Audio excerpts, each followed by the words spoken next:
జ్యోతిషాస్త్రరీత్యా ద్వాదశ రాశుల్లో 4వ రాశి అయినటువంటి కర్కాటక రాశి మిత్రులారా, 2026 ఏప్రిల్ నెల మీ యొక్క శుభాశుభ ఫలితాల గోచార ప్రకారం ఎలా ఉంది అని అంటే, ఈ నెల గ్రహస్థితులు శని మరియు రాహు మీనరాశిలో 9వ స్థానంలో ఉండడం వల్ల ధర్మం, అదృష్టం, గురువులకు అనుగ్రహం మీకు పరీక్షగా ఉండే అవకాశాలు బాగా కనబడుతున్నాయి.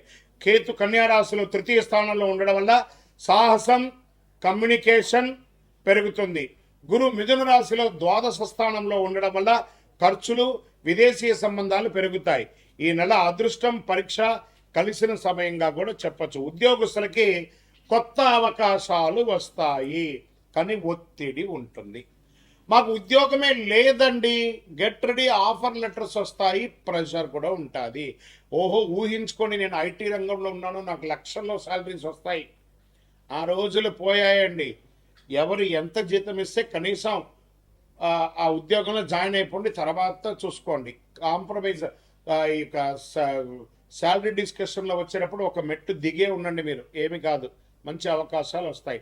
ఐటీ, సాఫ్ట్వేర్ సర్వీస్ రంగాల్లో మిశ్రమ ఫలితాలు ఉంటాయి. కొంతమందికి ఉద్యోగాలు వస్తాయి, కొంతమంది ఉద్యోగం పోతుంది.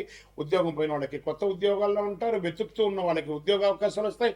మిశ్రమంగా ఉంటుంది. అందువల్ల బ్యాంకింగ్ సెక్టర్ సేఫెస్ట్ జోన్గా ఉంది. ఇంకా వ్యాపారస్తులకి కొత్త అవకాశాలు వస్తున్నాయి, కానీ పెట్టుబడిలో జాగ్రత్త అవసరం. భాగస్వామి వ్యాపారంలో అపోహలు అక్కర్లేదు, నమ్మండి. మీ యొక్క పార్ట్నర్ని నమ్మండి, ఖచ్చితంగా మేలు జరుగుతుంది. ఆర్థికంగా చూసుకుంటే ఆదాయం ఉన్న, ఖర్చులు కూడా ఎక్కువ ఉన్నాయి. శుభ కార్యక్రమాలైనటువంటి ఖర్చులు అంటే వివాహం, గృహప్రవేశం, ఇల్లు కొనడం, ఆస్తులు కొనడం లాంటి అవకాశాలు చాలా కనబడుతున్నాయి. ఇంకా షేర్ మార్కెట్ విషయానికి వస్తే ఈ నెల అనిశ్చితి ఉంటుంది. లాభాలు వచ్చినా నిలవకపోవచ్చు. షార్ట్ టర్మ్ ట్రేడింగ్లో చాలా జాగ్రత్తగా ఉండాలి. లాంగ్ టర్మ్ వెరీ బెస్ట్ అని కూడా చెప్తుంది. రియల్ ఎస్టేట్ విషయానికి వస్తే విదేశాలు లేదా దూర ప్రాంతాల్లో ప్రాపర్టీస్ అవకాశాలు ఉన్నాయి, ఇన్వెస్ట్ చేయండి. కొత్త పెట్టుబడులకి ఆలోచించి చేయండి. మళ్ళీ మీరు కొనేటప్పుడు డాక్యుమెంటేషన్ అంతా ఒకసారి లాయర్ దగ్గర, ఆడిటర్ దగ్గర చెక్ చేసుకోండి. ఇంకా కోర్టు విషయాల్లో కొంచెం మిశ్రమంగా ఉంది. నెమ్మదిగా రావచ్చు, లేదా పోస్ట్పోన్ అయ్యే అవకాశాలు ఉన్నాయి. కుటుంబంలో ఎమోషనల్ పరిస్థితులు ఉంటాయి. చిన్న విషయాలు పెద్ద సమస్యలుగా మారే అవకాశం ఉంటుంది. కొంచెం నోరు అదుపులో పెట్టుకోవాలి. స్వతహాగానే నేను చెప్తుంటాను, కర్కాటక రాశి వారు క్లిప్ వేసి పెట్టుకోండి. గమ్ గణపతి నమః. భార్య దగ్గర భర్త, భర్త దగ్గర భార్య, అన్నదమ్ములు, అక్కచెల్లెలు, కుటుంబంలో అందరూ కూడా ఎవరికి వాళ్ళు గమ్ గణపతి నమః. ఎంత పిడుగు వచ్చి పట్టా కూడా నాకు సంబంధం లేదు. మీరు ఉద్యోగం చేసే చోట, వ్యాపారం చేసే చోట గాసిప్స్ మాట్లాడకండి. సోషల్ మీడియాలో మీ యొక్క కామెంట్స్లు పెట్టి నెగిటివ్ తెచ్చుకోకండి, జాగ్రత్త. ఇంకా విద్యార్థుల విషయాలకు వచ్చేస్తే మంచి సమయం, కానీ కాన్సన్ట్రేషన్ కొంచెం తగ్గుతుంది, జాగ్రత్త. విదేశీ అవకాశాలు బలంగా ఉన్నాయి. వీసా ప్రయాణాలు జరిగే అవకాశం ఉంది. మీ ప్రయాణాల్లో మీ డాక్యుమెంటేషను, మీ యొక్క పాస్పోర్ట్స్ ఇవన్నీ కూడా జాగ్రత్తగా పెట్టుకోండి. కళాకారులకి, మీడియా, యూట్యూబ్ రంగాల్లో ఉన్న వారికి మంచి గుర్తింపు వస్తుంది, మంచి అవకాశాలు వస్తాయి.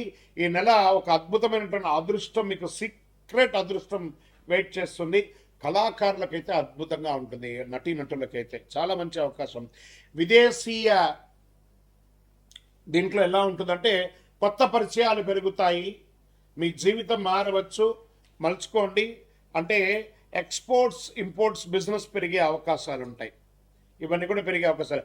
ఆరోగ్య విషయంలో కాస్త అవసరం. నిద్రలేనితనం, మానసిక ఒత్తిడి, జీర్ణ సమస్య, ఛాతి సమస్య, బరువు పెరుగుదల కనిపిస్తుంది.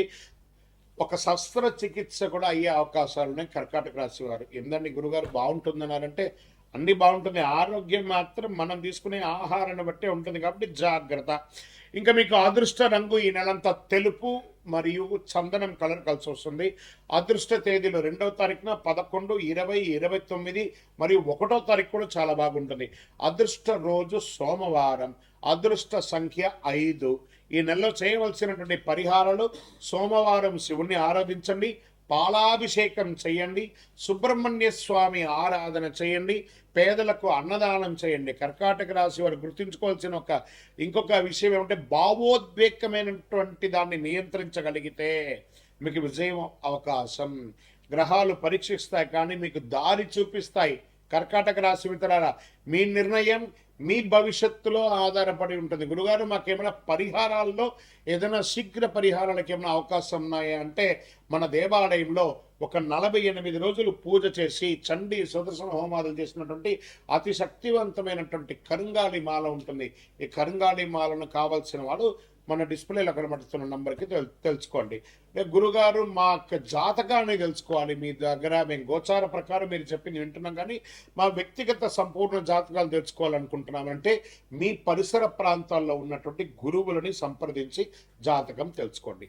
లేని పక్షంలో లేదు గురుగారు మీ దగ్గరే అపాయింట్మెంట్ పొందాలి, మా డిస్ప్లేలో కనబడుతున్నటువంటి నంబర్కి మీ పేరు, date of birth, place of birth WhatsApp చేయండి, కాల్ చేయకండి. మా అడ్మిన్స్ మీకు రిప్లై ఇస్తారు ఫర్ అపాయింట్మెంట్. విజయోస్తు. రైట్. తక్కువేమి మనకు రాముడు ఒక్కడుండి వరకు, ఇంకేం కావాలి మనకు? తక్కువే ఉంటుందండి, ఆయన ఉంటే చాలు మనకు.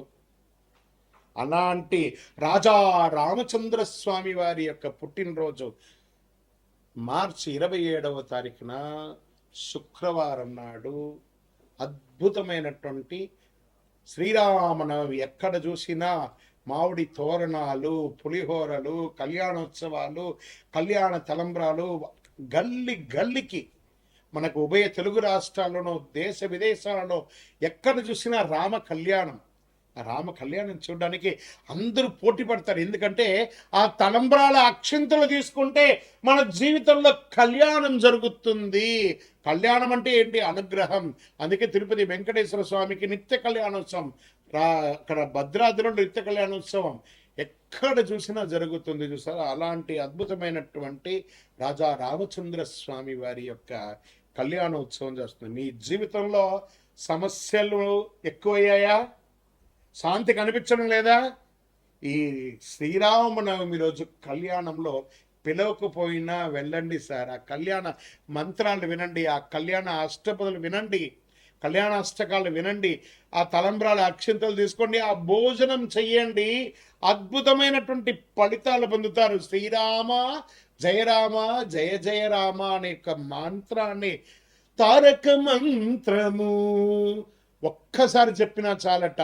విష్ణు సహస్రనామం మొత్తం చెప్పకపోయినా శ్రీరామ రామ రామేతి రమే రామే మనోరమే సహస్రనామ తత్తుల్యం రామనామ వరాణని ఇలా 3 సార్లు చెప్తే సహస్రనామం చేసినంత ఫలితం అంట. అందులోనూ రాజా రామచంద్రస్వామి వారు పుట్టినరోజు ఆయన గుర్తిస్తే ఎంత ఆనందపడతారు కదా ఆయన. ఈ స్వామి వారికి ఇక్కడ దేవుడి గురించి కూడా మనం అప్పుడప్పుడు తెలుసుకోవాలి. ఆ సమయం వచ్చినప్పుడు దేవుడు మన జీవితంలో చక్కటి ఫలితాన్ని ఇస్తుంటాడు. ఏ రకంగా చెప్తాచో, రావణుడు మన అహంకారం, సీతమ్మ మన యొక్క పవిత్రత, హనుమంతుడు మన భక్తి, మనస్సులో రాక్షసత్వాన్ని జయిస్తే మనమే రాముడు. అలాంటి రాముడికి ఎందుకు కష్టాలు వస్తాయి మనకు? కోపం, అహంకారం, అసూయ, ఇవే మన సమస్యలకు మూలం. రాముడు చెప్పిన పరిష్కారం ఏంటి? సహనంగా ఉండండి, సత్యంగా ఉండండి, ధర్మంగా ఉండండి, ఏకపత్ని వ్రతం ఉండండి. మిత్రుడితో ఎలా ఉండాలో చెప్పాడు, శత్రువుతో ఎలా ఉండాలో చెప్పాడు, భక్తుడితో ఎలా ఉండాలో చెప్పాడు. రామనామ జపం రోజు 108. అప్పట్లో అంతా కూడా రామకోటి రాసే వాళ్ళందరూ, ఇప్పుడు కూడా రాస్తున్నారు అనుకుంటున్నాను. ఎన్నో చోట్ల రామకోటి స్తూపాలన్నీ కూడా వేశారు. సుందరాకాండ ఈరోజు మనం ఏమేం చేయొచ్చు? సుందరాకాండ పారాయణం చేయొచ్చు, పానకం పెట్టచ్చు, చలివేంద్రాలు పెట్టచ్చు, భోజనాలు పెట్టచ్చు, అన్ని రకాలైన చేయొచ్చు. దేవుడు బయట లేడని మనలోనే ఉన్నాడు ఆ భగవంతుడు. మనం పరోపకారార్థే ఇదం శరీరం అని చెప్తే అందరూ అద్భుతమైనటువంటి ఫలితాలు పొందుతారు. రామాయణం యొక్క గూఢార్థం అన్ని కూడా అఖిలాండ కోటి బ్రహ్మాండ నాయకుడు అటువంటి ఆ రాజా రామచంద్ర స్వామి వారి యొక్క పరిపూర్ణమైనటువంటి అనుగ్రహాన్ని అందరూ పొందాలని కోరుకుంటున్నాం. ఇది ఈరోజు కేవలం ఒక పండగ మాత్రమే కాదండి, జీవితం ఎలా జీవించాలో నేర్చుకునే ఒక రోజు. ఈ రోజున రాముడు అవతరించి ధర్మాన్ని కాపాడాడు.